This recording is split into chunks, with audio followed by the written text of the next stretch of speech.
For today's video, gagawa naman tayo ng egg club sandwich. Pagkain pala yan namin ng kasama kong private nurse sa alaga naming matanda. Pag slice pala niyan, hindi makapal. Tulad ng ex ko, makapal. Huy! Sunod naman nating slice ng maninipis, ang kyar. Kyar palang tawag dito yan sa Middle East. Pag sa English, cucumber. May ganon.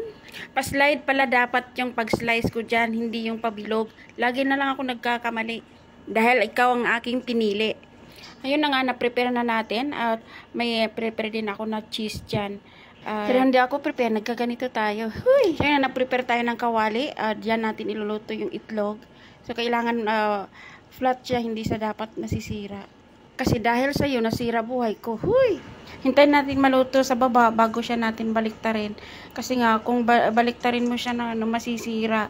Katulad ng pagmamahal ko sa iyo, nasira na. Masyado ka na naguhugot, Lisa. So, ayan na nga, nagprepare ako ng tinapay dyan. Nilagyan ko ng mayonnaise isa-isa. At sunod, nilagyan ko na ng hiniwa natin kaninang kamatis at saka kyar. Inuna ko dyan yung cucumber at saka sunod yung kamatis.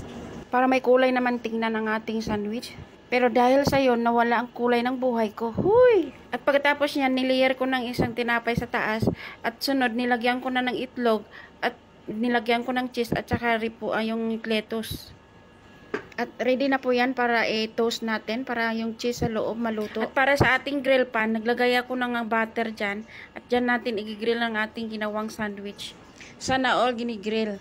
Huy! At yun na nga, mag-prepare na tayo for ating plating. Una, tinanggal ko muna yung mga gilid ng sandwich natin kasi para maganda naman tingnan ang presentation. Pero ako, hindi maganda sa'yo kaya pinalitan mo ako. Ganon.